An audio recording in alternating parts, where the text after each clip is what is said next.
Kumusta kayong lahat? Bagong araw, bagong kaalaman. Narito ngayon tayo upang i-discuss ang isa na namang topic at ito ay tungkol sa skin tag at warts.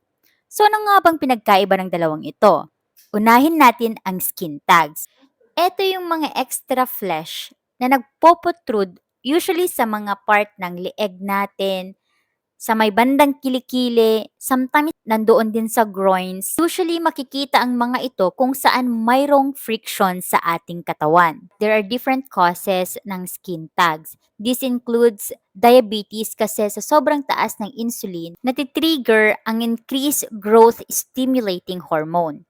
Another thing is obesity. So, yung mga metabolic disorders such as acromegaly, nag increase kasi yung growth hormones natin dito. Pwede ding maging dahilan ang sobrang sikip na damit. So, ano yung mga posibleng treatment na pwede natin gawin dito sa mga skin tags na to?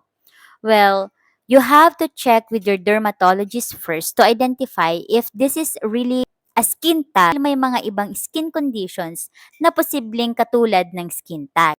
Please take note na hindi nakakahawa ang skin tag. Hindi usually ito nagkukos ng kahit anong problema. Pero kapag ito ay nasa area na lagi na i-irritate at may friction, maaari itong ma-inflame and it may cause infection. So ano-ano yung mga treatment na pwede natin gawin upang ma-manage ang condition na to? Well, first we have the so-called cryotherapy. Ginagamit nila ang nitrogen upang ma-freeze ang skin tags at kusa na lang itong magfo-fall. Ginagawa ito usually sa hospitals and clinic. Another thing is electrocautery. Ito naman ang kabaliktaran ng cryotherapy. Ginagamit nila ang heat upang sunugin ang mga skin tags. Meron naman tayong tinatawag na strip excision. Ibig sabihin, tinatalian nila yung mga skin tags na to to cut the blood supply at mamamatay ito and it will definitely fall off. Remember, do not attempt to remove these skin tags at home. Kailangan ginagawa ito sa clinics or sterile field to make sure na hindi ka makakakuha ng infection. Also, that will minimize the bleeding. Kapag ito kasi ay ginawa sa bahay or unprofessional ang gumawa nito, maaari kang magkaroon ng pigmentation, scarring, bleeding, and you may cut off the nerve at that will cause prolonged pain. After the removal of the skin tags, usually nagpre-prescribe ang mga doctors ng after procedure cream at para mapadali ang paggaling mo.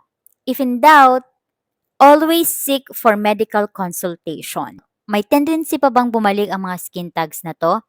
Well, yes, definitely. If disrupted ang hormones natin at hindi maayos ang lifestyle natin, possibling tutubo ito sa iba't ibang parte ng katawan. So please make sure to manage your lifestyle para maiwasan ang reoccurrence. Ano naman ang warts at saan ito nakukuha? Well, ang warts ay isang contagious skin condition. Ibig sabihin, nakakahawa ito because it is caused by a virus called human papilloma virus or HPV. Please take note that this HPV is a different variant from the HPV na nagkukos ng cervical cancer at dinidisrupt nito ang skin surface. Usually, ang warts ay nakikita sa iba't ibang parte ng katawan pero mostly makikita ito sa mga fingers, toes, sometimes dito sa may bandang siko, minsan nga meron sa ilong or kahit saang parte ng katawan. Pwede din itong makuha sa may private areas. So ano nga ba ang presentation ng wart? Well, usually, ito yung mga protrusion na nangyayari sa skin natin. Usually, may mga black dots na makikita ka. Black dots na yon ay capillaries. Pero yun yung pinaka-most common identification ng warts. Although nakaumbok ito, hindi ito katulad ng skin tag na nakahang. Usually flat lang yung surface, pero it's rough.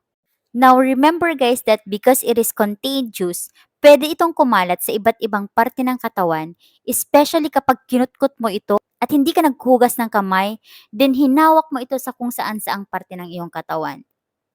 Pwede rin itong maipasa sa ibang tao through contact transmission. Ibig sabihin kapag nahawakan nila yung area, pwede silang ma-infect. Now, sino yung mga pwedeng mahawaan ng warts? Usually common ito sa mga bata at sa mga immunocompromised or mabababa ang immune system. Unlike sa skin tag, Pwede nating gamutin sa bahay ang warts. So, paano ang gagawin natin? Kailangan mong ihanda yung mga equipments mo. Kailangan mo ng maligamgam na tubig, either nail file, or I highly suggest sandpaper.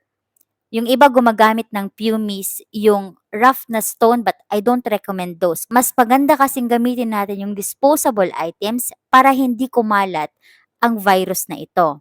Another thing is kailangan mong bumili ng salicylic acid sa pharmacy. Handa mo din ang lotion or petroleum jelly.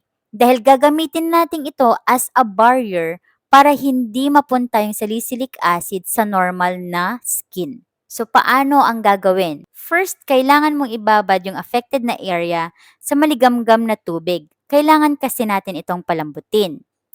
Pangalawa, dry the area at kuskusin ito using the sandpaper. After makuskus yung dead skin cell or the outer layer of this wart, maglagay ng petroleum jelly around the warts and apply the salicylic acid.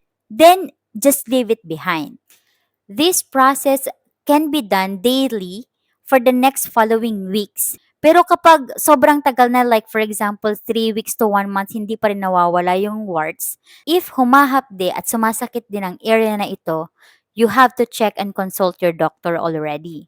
Aside from those na nabanggit natin, kailangan mo na ding magpatingin sa doktor kapag sobrang dami ng warts mo at kapag nagkaroon ka nito sa may genital area. There are different techniques na pwedeng gawin ang ating mga professionals upang magamot ang skin condition na to. Pwede silang gumamit ng cryotherapy, electrocautery, and there was one technique na ginamit yung doctor namin wherein we use formalin upang i-handle ang isang extensive case ng wart. But then again, there's a formulation for that na ang mga manggagamot lang natin ang pwedeng mag-prescribe. Remember guys na mahirap patayin ang warts. Sometimes kahit na akala mo nagamot na yung outer layer nito, pero sa loob meron pa rin siyang mga roots. They can stay dormant under the skin at pag nakakuha sila ng pagkakataon ay pwede itong mag-reoccur. Please remember to always wash your hands para maiwasan ang pagkalat nito at yung ginamit nating pang scrub, do not use them on any other areas of your body. And do not share personal items such as towels. Kung nakarating ka sa end ng video na to, please follow, like, and share. Thank you so much for watching and see you next time.